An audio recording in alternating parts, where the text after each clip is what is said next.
course 220 avec les Masters 70 Women avec Barbara Leites de Californie, Canada au couloir 2 avec Matson, Australie au couloir 3 avec Prescott, Carn de Nouvelle-Zélande au couloir 4, une autre Canadienne avec Milligan au couloir 5, Siasia au couloir 6 avec la Nouvelle-Zélande, l'Australie au 7 avec Arbuckle et de Nouvelle-Zélande au couloir 8 nous avons Arnor, Cynthia. Voilà pour cette ligne qui va s'avancer devant vous pour les Masters 70 Women. Alors on est dans la catégorie la plus âgée, donc on prend un petit peu de temps aussi également pour se mettre en place. Il faut bien trouver son couloir, il y a 8 couloirs. On a vu qu'avec le vent hier c'était très difficile, mais on a peut-être le temps d'aller faire une petite interview avec Corien, parce que j'imagine que Gordon Barth doit être très heureux. On va enchaîner avec Gordon, un petit mot sur cette course et cette belle performance. Un petit topo sur tout le bilan des médailles, Gordon.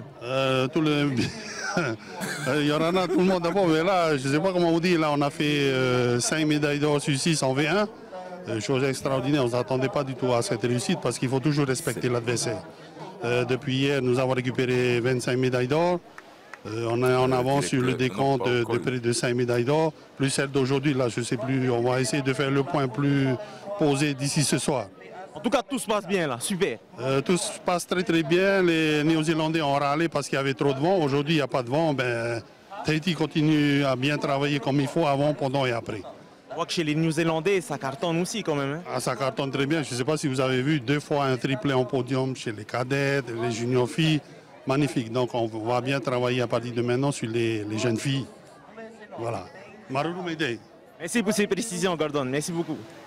Allez, c'est parti pour la finale des Masters 70 Women qui sont à l'image avec un départ. Alors, le rythme change un petit peu des juniors hommes. Hein, on est en 70 ans, donc énorme respect. Oh là, le couloir 3 qui est parti en vrille. Le couloir 3 qui est parti et qui gêne complètement dans cette finale. Le couloir numéro 4. Oh, ça va être difficile. Il va y avoir quelques réclamations, je pense, puisque la néo-zélandaise Sherry Cairn a complètement été poussée par Pam Prescott de l'Australie au couloir numéro 3. Elle a repris son couloir, vous le voyez au premier plan de cette image, l'Australienne qui a eu du mal un petit peu au départ à maîtriser son VAA. Ouais, et qui a été donc est venue embêter quelque peu le couloir numéro 4. Bon, elle est revenue apparemment dans son couloir, mais je pense qu'elle va être juste disqualifiée. On peut voir à l'écran le record à battre dans cette catégorie, 3 minutes 11 et c'était Heather Atkinson, une Australienne également, qui détenait ce record en 2016. Et il y a 2 Australiennes dans cette course. Pam Prescott qu'on vient de voir au couloir numéro 3 et l'autre côté Dee Arbuckle qui est au couloir numéro 7 que vous voyez justement à l'image en fond là-bas. Pour être tout à fait honnête, on n'a pas trop de on va dire d'informations sur les favoris de cette course en Master 70 pour être tout à fait franc avec vous. Pour l'instant on voit la numéro 3 qui a repris un petit peu la tête, mais son changement de couloir risque de lui coûter la victoire si elle s'impose. On arrive aux 250 mètres, Davidson. Oui, tout à fait, avec donc cette rameuse d'Australie qui va passer, mais qui va être, je pense, disqualifiée. Le tomate emiti te hopeara o te nei wa tape tatu i te afara o te ihoer a hoe pehanere metera a te mouwaine a matu o tua hitu a hurumataiti a i ta hoe a tatatu nei i roto i te nei hoer a en ha ritme uie ia rawai mai te teimau te teitata hoe haine hoara i roto i te huru tuhu a mataiti. Allez, on continue cette course avec une 150 mètres encore à parcourir et pour l'instant c'est toujours l'Australienne qui tient les devants de la course. Oui, toujours cette Australienne qui avait donc bifurqué de son couloir vers le couloir numéro 4. Elle continue, hein, ils vont la laisser terminer cette course, mais je pense qu'elle va être juste disqualifiée. Et c'est, je pense, à mon avis, l'autre Australienne, celle qui est au couloir numéro 7, qui va l'emporter dans cette course, Arbuckle Adai.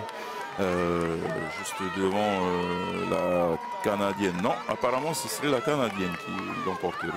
Et on arrive vraiment dans les derniers mètres de cette course. Il reste une dizaine de mètres et pour l'instant c'est bien le couloir numéro 3 avec l'Australienne Pam Prescott qui est en tête. Mais voilà, un point d'interrogation sur la validation de sa victoire. Au couloir numéro 4, c'est la Canadienne Shu Milligan qui termine à la 2e place et Sherry Cairn de la Nouvelle-Zélande est 3e. Mais voilà, gros point d'interrogation sur la validité en tout cas de cette victoire de Pam Prescott. Mais on voit de toute façon un Pam Prescott qui se tenait la tête juste après la ligne d'arrivée. Elle sait elle était à l'aise, elle était apparemment très à l'aise. C'était la rameuse la plus à l'aise dans cette course.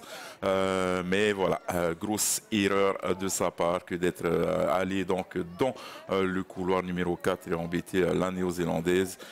Ça va être la canadienne, je pense. Surtout que la néo-zélandaise est pour l'instant sur le 3. Si elle porte réclamation, automatiquement elle passera sur la 2e match du podium. Et c'est Shu Milligan du Canada qui récupérait pour le Canada la première médaille d'or peut-être en Master 70. Ouais, il n'y a pas eu de médaille d'or pour le Canada pour l'instant. Donc voilà, une performance à suivre avec attention.